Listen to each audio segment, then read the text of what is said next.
By now you should have the foundation of your CRM in place with all of your custom fields set up, but it's probably looking a little bit empty, unless you've been adding in every client manually. Now we're ready to import all of your existing clients using a spreadsheet or CSV file. We'll go over 2 ways to do this, starting with a CSV file. If you have your contacts saved in something like Apple's Contacts app, I'd recommend separating out your personal and business contacts into groups. Then you could open up Numbers and just drag in those contacts directly into a new spreadsheet, and it automatically detects all of those fields, which you can then bring on into ClickUp.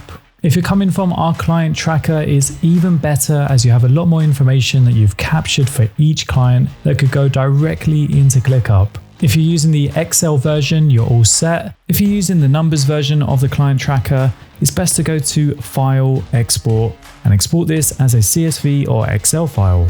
I find that the CSV file worked really well. To bring this into ClickUp, head over to your workspace icon, then Import Export. We'll select Excel and CSV and go ahead and upload the client tracker file like this. You'll get prompted with, does the selected row contain column headers, which are details like first name, email address, etc. So we'll just click on yes. It's really clever at detecting the majority of fields automatically and pairing them. For anything that it isn't too sure about, you'll just need to select what you'd like to do in each case. Most of the time, you'll just go ahead and confirm mapping that looks like it's matched up your content correctly.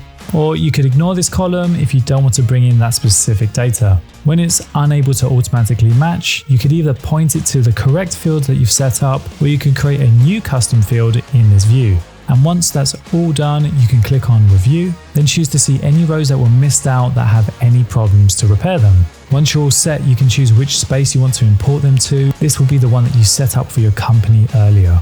You just need to map across any custom fields from here to the ones that you've created, like the day rate, role, source, just so they get matched up as they should be.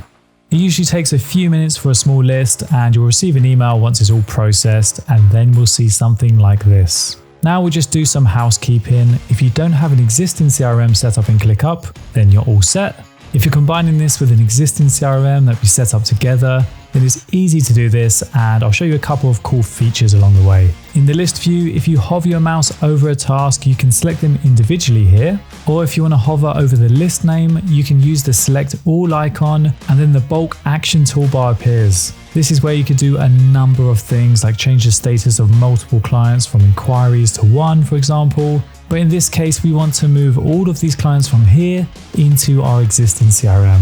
Then you just confirm which statuses you'd like mapped across, and you now have your contacts, custom fields, and CRM all neatly packaged and managed in one place. Now that you have an amazing CRM set up with everyone that you've ever been in touch with, what about the future inquiries that come your way from here on? That's where we'll cover how to convert any inquiries you get from email directly into ClickUp in the next lesson.